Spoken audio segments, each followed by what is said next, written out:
예수님은 자기 자신을 양의 문이라고 말씀하셨고, 동시에 그 선한 목자, 그 선한 분이라고 말씀하셨습니다.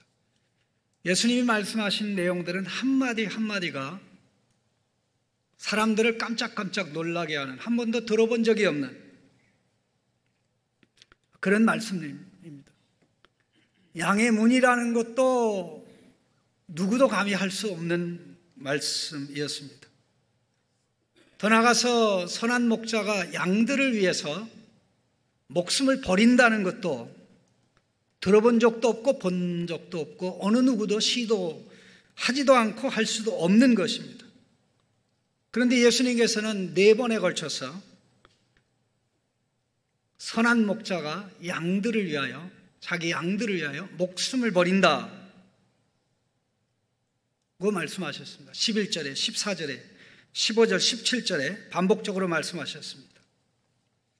이거로 끝나는 것이 아니라 예수님께서는 마지막으로 그가 양들을 살리기 위해서 자신의 목숨을 내놓는 것, 그리고 그것을 다시 취하는 것을 권세라고 말씀하시면서 바로 이 권세는 하나님께서 그에게 주신 계명이라고 하였습니다. 이 말씀은 우리에게 많은 것들을 생각하게 하시는데, 왜 예수님만이 유일한 목자, 그 선한 분인 것을 다시 한번 우리가 가슴속에 느끼면서 나갈 수 있기를 간절히 바랍니다. 3가지 말씀을 좀 주목할 필요가 있는데요. 먼저는 그 선한 목자, 예수님은 선한 목자라고 소개하면서 곧바로 말씀한 것이 양들에게 생명을 주기 위해서 자기 목숨을 버린다고 말씀하셨고, 그 말씀할 때마다 양들을 위하여 버린다고 말씀하셨습니다. 예수님께서는 양들을 그냥 양이라고 부르지 않고 내 양들이라고 불렀습니다. 내 양들. 본문에만 반복적으로 3번이 나옵니다. 14절에 내 양을 알고 양도 나를 아는 것이,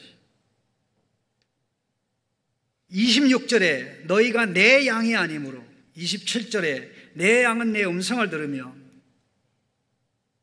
참 목자이기 때문에 양을 알고 양을 의식하기 때문에 내 양이라고 말씀하셨는데, 구약 성경에 여호와 하나님께서 이스라엘 백성을 향해서 앞으로 그들에게 목자가 되어 오실 것을 약속하면서 이스라엘 백성이 내 양이라고 반복적으로 말씀하신 곳이 있습니다. 그게 바로 에스겔 34장입니다. 에스겔 34장에 반복적으로 내 양이라고 하나님께서 말씀하셨고, 이따금씩 내 양떼라고 말씀하셨는데, 그 모든 것을 실현하기 위해서 예수님이, 하나님이 약속한 그 목자, 양들을 구원을 위해서 온 그 목자임을 드러내고자 이렇게 반복적으로 말씀하신 겁니다. 오늘 본문은 예수님의 양을 이야기하면서 둘로 구분해서 말씀하고 있습니다. 이 우리의 들지 아니한 다른 양, 우리의 든 양이 있고 우리의 들지 않은 다른 양이 있습니다. 우리의 들어있는 양은 유대인들을 가르치는 표현입니다. 유대인들 가운데 예수님을 제자들처럼 믿고 있거나 앞으로 제자들의 전도를 통해서 예수 믿을 사람들, 그리고 이 우리의 들지 않은 양들, 다른 양들은 제자들과 초대교회를 통해서 복음의 말씀을 듣고 예수를 믿게 될 이방인들을 가르칩니다. 이 우리에 속하지 않은 다른 양에 속하는 자들이 오늘 지금 님을 믿고 예배 드리고 있는 저와 여러분이 그 안에도 포함이 되어 있는 줄로 믿습니다. 우리가 예수님의 양인지 아닌지 어떻게 알 수 있습니까? 우리는 하나님의 마음을 분석해서 알 수는 없습니다. 그것은 마치 나무를 키우는 분은 열매를 보기 전에도 이미 그 나무가 어떤 나무인지 압니다. 그러나 우리는 전문가가 아닌 일반인들은 열매를 봐야 비로소 이 나무가 어떤 나무인지 알게 됩니다. 이와 같이 예수를 믿느냐 믿지 않느냐를 통해서 우리가 예수님께서 말씀하신 예수님의 양인지 아닌지 알 수가 있습니다. 예수님을 믿어서 양이 되는 것은 아닙니다. 이것은 마치 나무가 열매를 맺어서 비로소 나무가 되는 것이 아닌 것과 똑같습니다. 나무의 종로가 열매의 종류를 결정하는 것처럼 하나님의 은혜로 양으로 택함받은 자들이 예수님의 음성을 듣고 믿는 것입니다. 자, 그러면 한번 생각해 봅시다. 예수 믿다가 중단했어요. 그게 다시 돌아왔습니다. 그러다 죽을 때까지 믿습니다. 그런 경우는 끝까지 믿는 걸 보니까 하나님께서 택한 양이구나, 예수님의 양이구나라고 우리가 어느 정도 확인할 수 있습니다. 그러나 신앙생활 하다가 중단하고 나서는 교회와 원수되고 성도들과 원수가 돼서 성도들이 가는 천당에 나는 안 가겠다 하고 끝까지 버티고 불신으로 가는 사람은 예수 믿을 때는 양이 됐다가 예수 안 믿어서 양이 안 된 게 아니고 처음서부터 하나님의 택함을 받은 양이 아니었던 것입니다. 오늘 이 말씀을 예수님은 분명하게 하고 있는데, 이 우리에 들지 않은 다른 양들은 예수님을 만난 적이 없습니다. 본 적도 없습니다. 아직 복음을 듣지 못했습니다. 그런데도 양이라고 그랬습니다. 그리고 더 나아가서 26절에 너희가 내 양이 아니므로 믿지 않는도다, 그렇게 말씀했습니다. 양은 믿는데 양이 아닌 자는 믿지 않는다.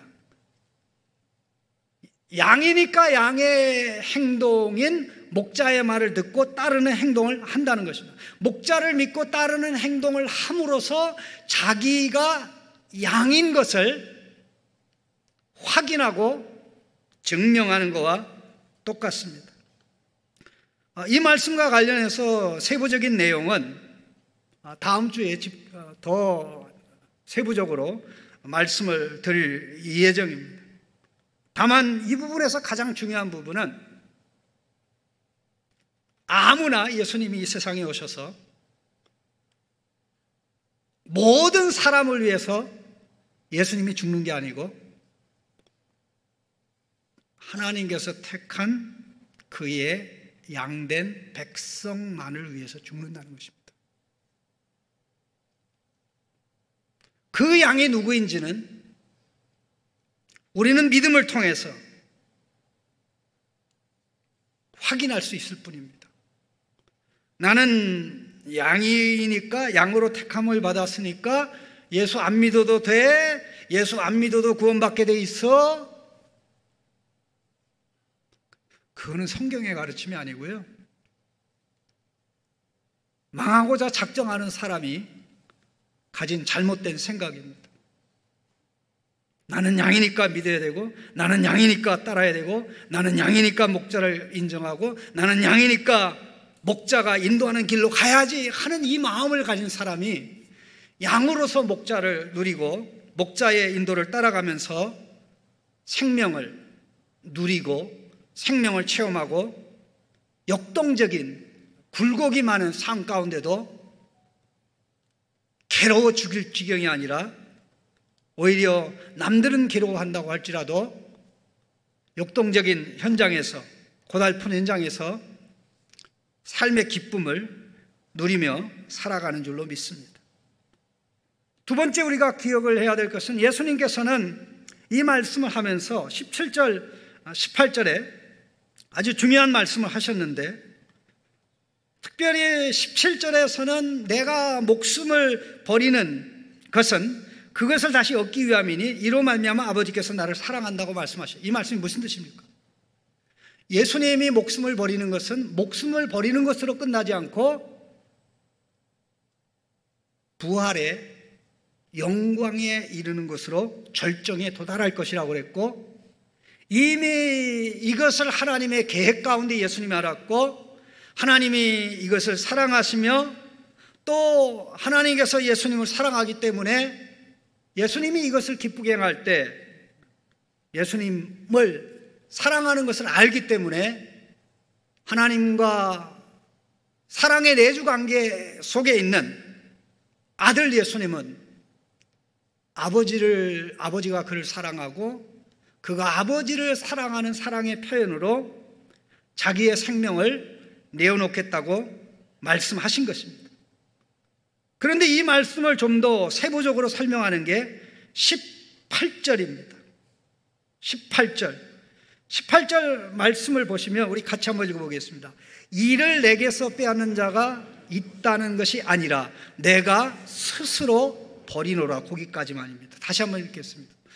이를 내게서 빼앗는 자가 있다는 것이 아니라 내가 스스로 버리노라. 이 말씀을 원문 그대로 읽어드리면 이렇게 됐습니다. 누구도 감히 그것을 내게서 빼앗아 가지 않을 것이다.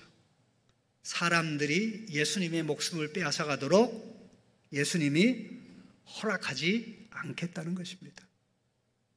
어느 누구도 감히 말씀이 육신이 되어 우리 가운데 오신 하나님, 아들 하나님, 하나님의 아들 예수님의 목숨을 그들이 힘쓰고 애쓰고 노력하면 예수님에게서 빼앗아 갈 수 있는 그런 것이 아닙니다.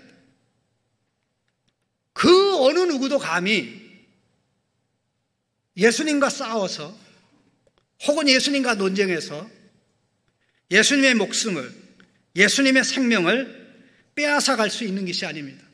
목숨을 내려놓을 권세, 또 목숨을 다시 취할 권세, 이것은 사람이 예수님에게서 목숨을 빼앗아 가니까 결국 마지못해 하나님이 개입해서 다시 목숨을 얻게 되는 것이 아니라 오직 하나님의 뜻과 계획에 따라 하나님이 기뻐하시는 일이기 때문에 예수님이 목숨을 내려놓는다고 말씀하신 것입니다. 그런데 이 말씀 가운데 중요한 부분이 하나 있는데 바로 그 내용이 내가 스스로 버린다라고 얘기했습니다. 스스로 버린다. 이 말씀은 사람과의 관계에서 사람들이 예수님의 목숨을 빼앗아가서 예수님의 목숨을 잃게 되는 게 아니라 사람들은 그렇게 하지 못하는데 예수님이 자기의 주권적인 뜻에 따라 목숨을 버리고 다시 취한다라는 말씀입니다. 그런데 예수님은 여기서 말씀을 맺지 아니하고 한 걸음 더 나가셨는데 바로 그것은 목숨을 내려놓는 것도 목숨을 취하는 것도 아버지께서 그에게 주신 계명이라는 것입니다. 예수님이 얼마나 반복적으로 나는 스스로 할 수 있는 게 아무것도 없다고 말씀하셨습니까? 예수님의 위대함은 예수님의 반복적인 무능선언에 있습니다. 나는 스스로 할 수 있는 게 아무것도 없다. 내가 하는 것은 아버지께서 하시는 일이고 내가 하는 말은 아버지께서 주신 말씀이고, 내가 가르치는 가르침은 내 안에서 아버지께서 가르치는 대로 하나. 나는 도무지 내 스스로 할 수 있는 것이 없다고 말씀하신 하나님이, 예수님이 아버지의 뜻과 상관없이 나는 스스로 버리느냐, 버린다라고 말씀한 게 아니라 사람이 어떻게 하든지 어떻게 움직이든지 누구도 예수님의 목숨을 예수님과 싸워서 빼앗아가 예수님을 죽여버릴 수 없다는 것입니다. 우리는 이미 요한복음 전체의 내용을 보면서 얼마나 이 말씀이 놀랍게 그대로 적용되는지 알 수가 있습니다. 예수님 3년간의 사역 가운데 지금 2년이 지나가고 2년 반 정도가 지났습니다. 오늘 본문 시점으로 보면 이제 6개월이 있으면 모든 게 다 끝나는데, 지난 2년 반의 예수님의 삶을 돌아보면 어느 한순간도 편안한 순간은 없었습니다. 예수님의 가르침이 마음에 안 든다고 죽이려고 했습니다. 예수님이 성전에서 하는 일들이 마음에 안 든다고 예수님을 죽이려고 했습니다. 5장부터 예수님을 죽이려고 하는 게 나옵니다. 그런데 뜻을 이루지 못합니다. 왜 뜻을 이루지 못합니까? 생명에 대한 주권을 예수님이 가지고 있기 때문에 그렇습니다.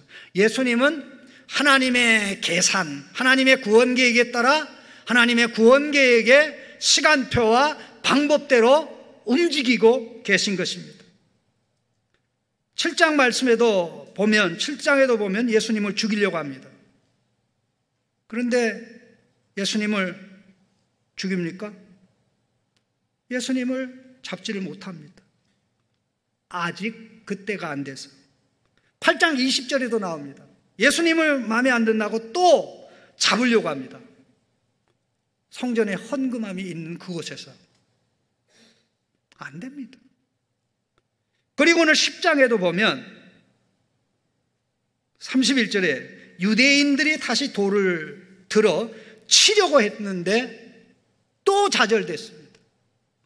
예수님이 약해서, 지혜가 부족해서 사람들에게 목숨을 빼앗기는 일은 없습니다.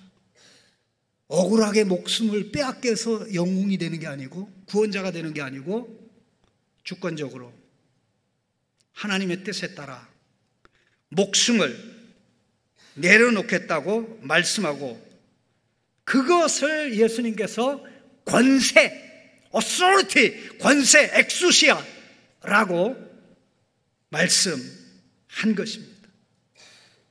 얼마나 놀라운지 우리는 좀 생각할 필요가 있습니다.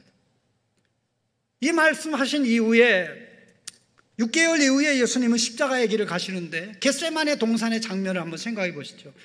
예수님이 겟세마네 동산에서 체포될 때 힘이 없어서 체포됐습니까? 지혜가 부족해서 체포됐습니까? 아니죠. 예수님을 체포하러 온 사람이 지혜가 없었고, 예수님을 체포하러 온 사람이 힘이 없었습니다.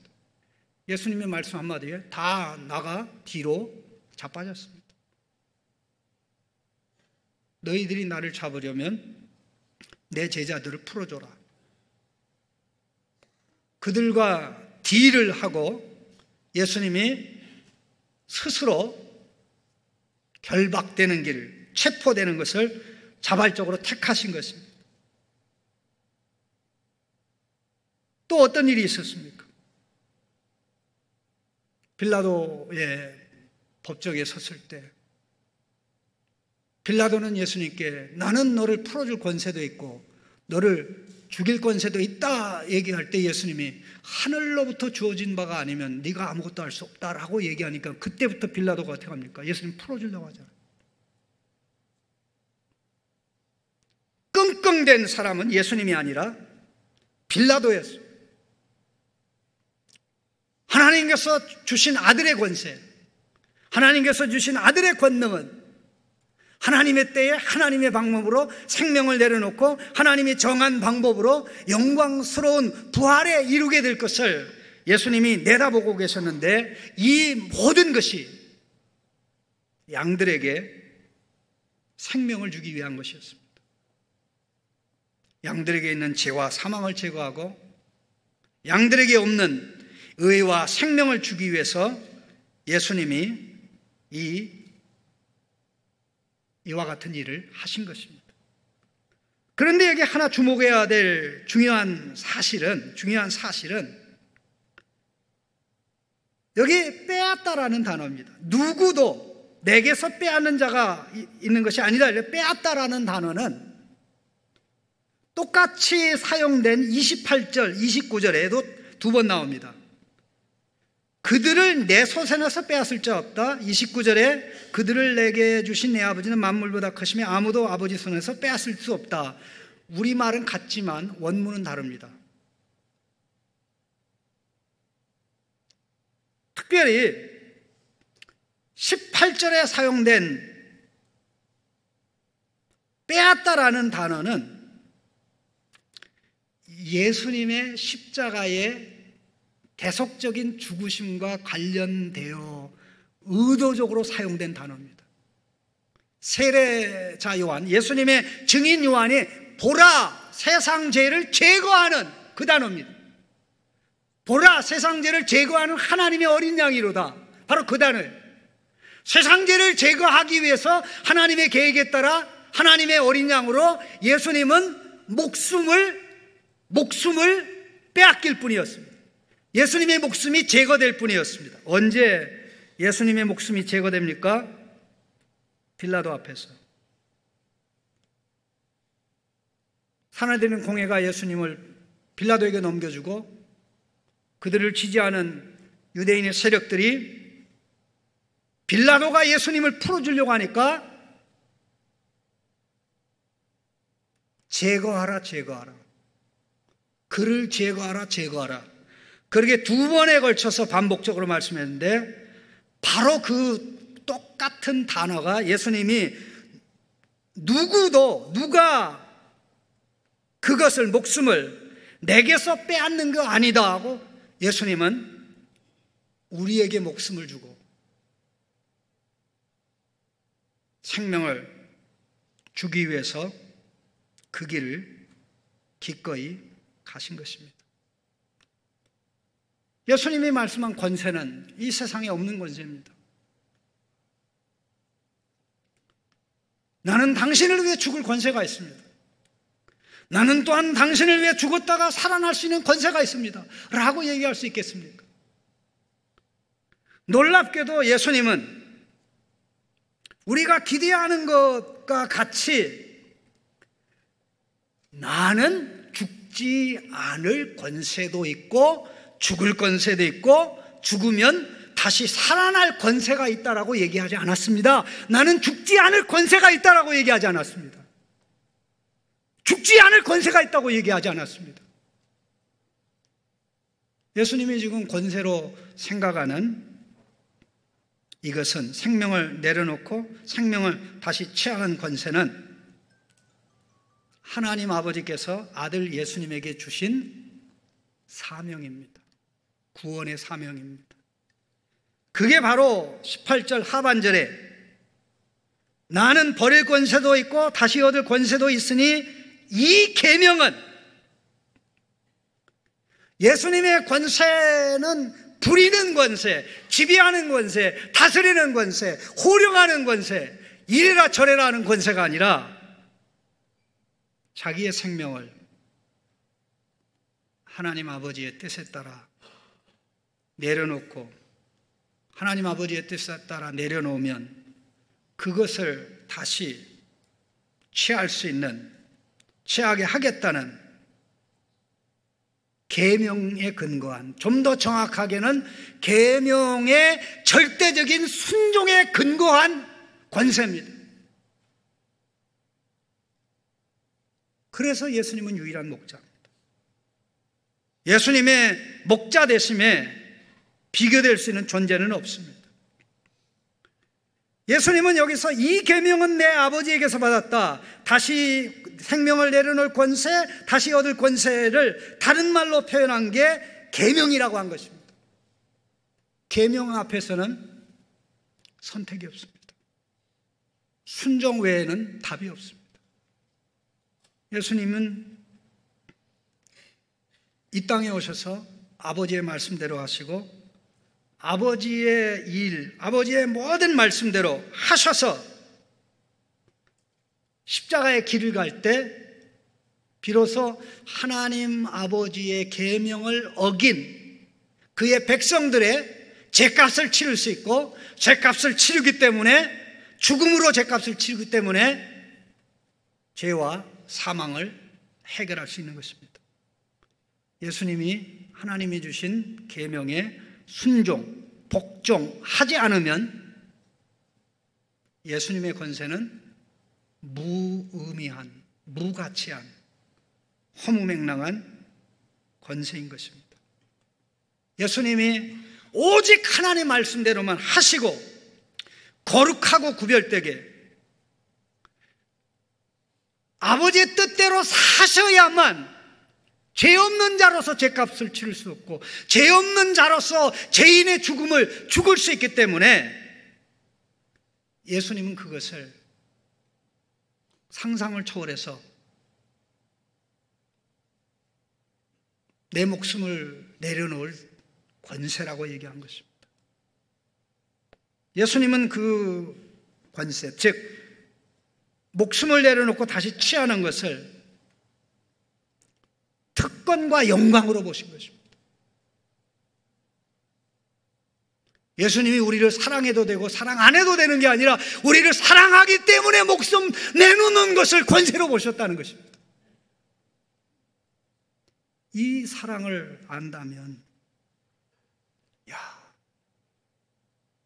예수님이 그렇게 사셨기 때문에 우리는 예수님의 자격으로 죄와 사망을 벗고 예수님의 자격으로 의와 생명을 얻는구나.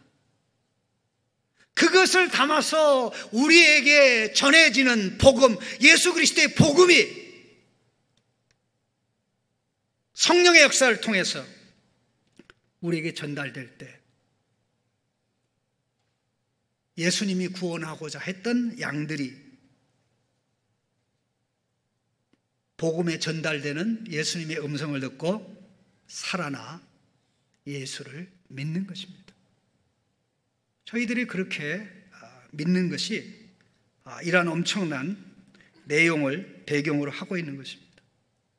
요한복음에는 계명이라는 단어가 10번 나오는데 10번 중에 첫 번째와 두 번째가 예수님이 지켜야 할 계명으로 나옵니다. 예수님이 지키는 계명으로, 예수님이 지켜야만, 예수님이 따라가야만 죄와 사망 제거하고 의와 생명 가져올 수 있다는 것이죠. 그렇기 때문에 예수님에게 계명은 생명 그 자체였습니다.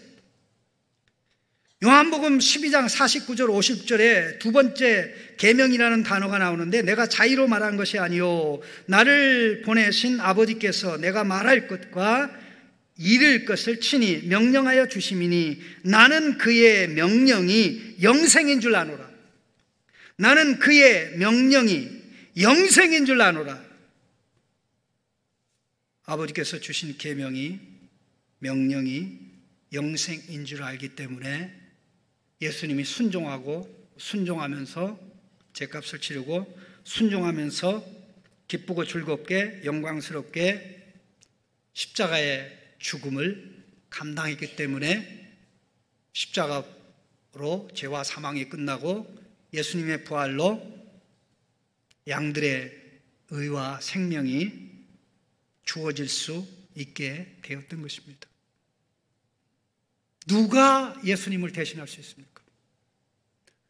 누가 예수님처럼 그 선한 목자일 수 있습니까? 누가 그 선한 목자 예수님을 알지 못하고 체험하지 못하고 누리지 못하는 가운데 생명을 누린다고 말할 수 있겠습니까? 여호와는 나의 목자시니 내게 부족함이 없으리로다.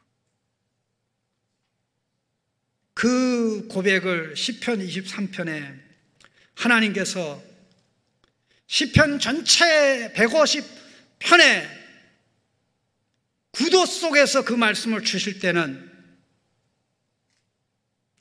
아버지 여호와,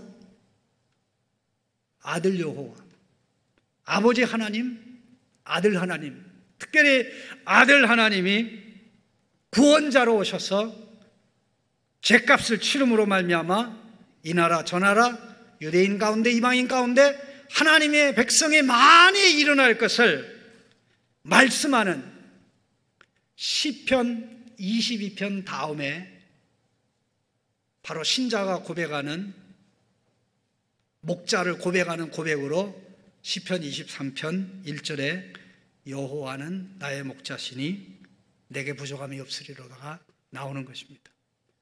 바로 그것을 실현하시겠다고 하셨고 실현하시겠다고 말씀한 대로 이 말씀을 하신 후로부터 6개월이 지나서 예수님은 다 이루었습니다.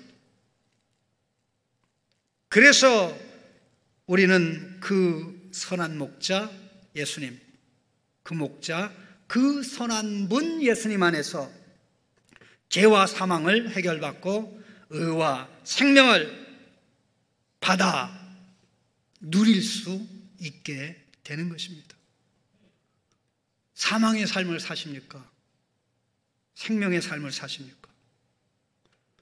가장 내 인생을 재미있고 의미있고 가치있게 하는 분이 누굽니까? 우리 모두가 고백하기를 그분은 말씀이 육신이 되어 오신 아들 하나님, 하나님의 아들, 우리의 선한 목자 예수님이라고 고백하고 나갈 수 있기를 예수님의 이름으로 축복합니다. 하나님의 시간